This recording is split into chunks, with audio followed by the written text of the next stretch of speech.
Jungle.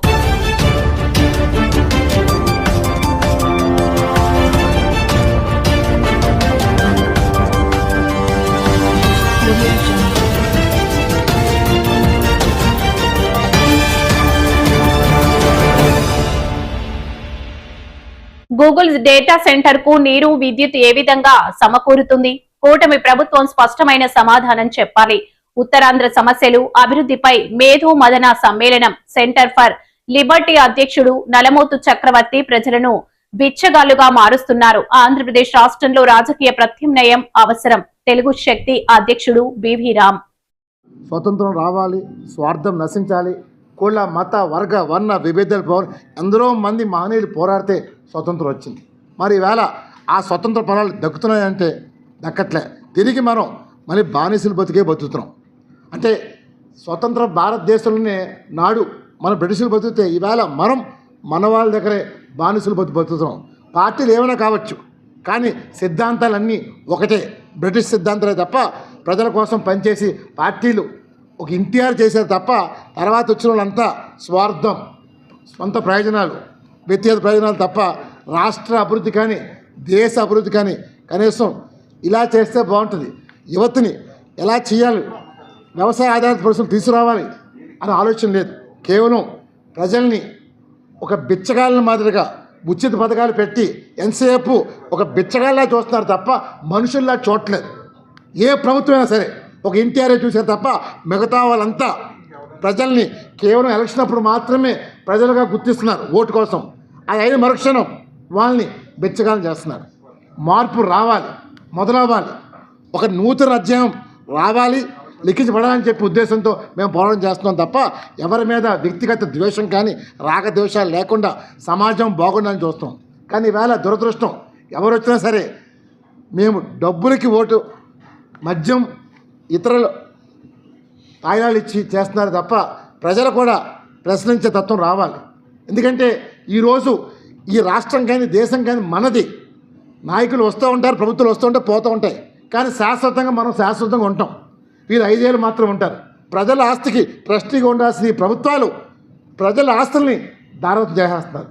Visakhapatnam ముఖ్యంగా ఉత్తరాంధ్ర వెనకబడింది అంటున్నారు, కానీ మన ఉత్తరాంధ్ర సంపద అంతా ఎవరు దోచుకుని అడుగుతున్నారు? ఈ నాయకులే దోచుకున్నారు.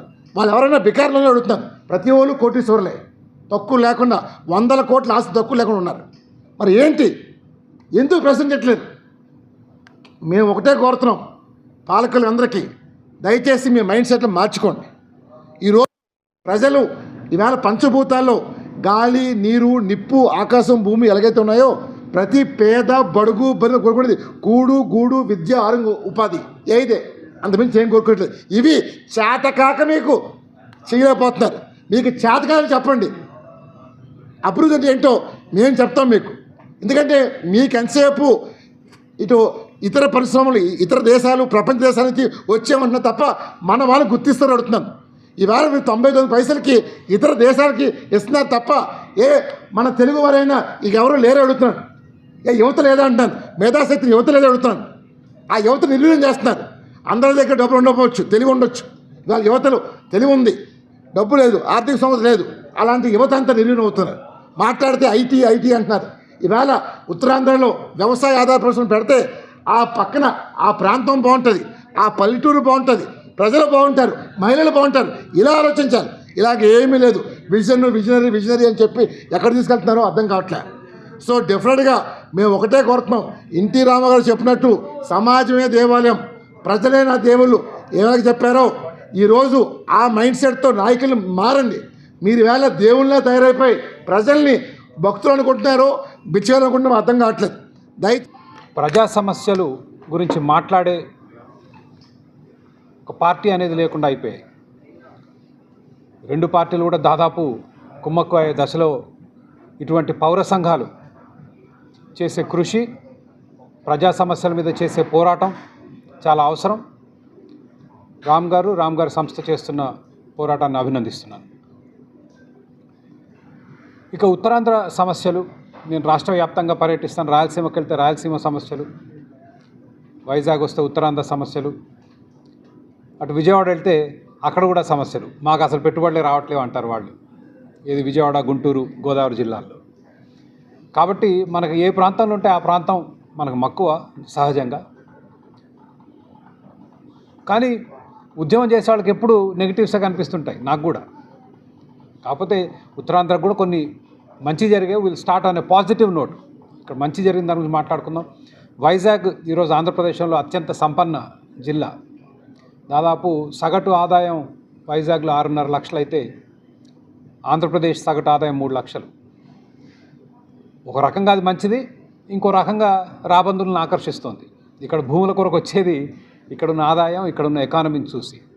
కోర్స్ ఉత్తరాంధ్ర అంటే వైజాగ్ ఒకటే కాదు, విజయనగరం, శ్రీకాకుళం ఇట్లాంటి జిల్లాలు బాగా వెనుకబడి ఉన్నాయి. కానీ Vizag is the engine, economic engine. దీన్ని చాలా అభివృద్ధి చేసుకునే అవకాశం ఉంది. రాష్ట్ర విభజన జరిగిన తర్వాత కూడా ఇక్కడ చాలా సంస్థలు వచ్చాయి. ఐఐఎం వచ్చింది, ట్రైబల్ యూనివర్సిటీ వచ్చింది. ఇందా పెద్దలు చెప్పారు, ఆలస్యంగా అయినా సరే రైల్వే జోన్ వచ్చింది. దాన్ని మరింత మీనింగ్ఫుల్గా చేయాల్సిన అవసరం ఉంది. కోర్స్ మెట్రో రాబోతోంది, పని మొదలు పెడుతున్నారు 2027లో. కాబట్టి మంచి భవిష్యత్తు ఉంది వైజాగ్కి, ఉత్తరాంధ్రకు కూడా. అయితే చాలా సమస్యలు కూడా ఉన్నాయి.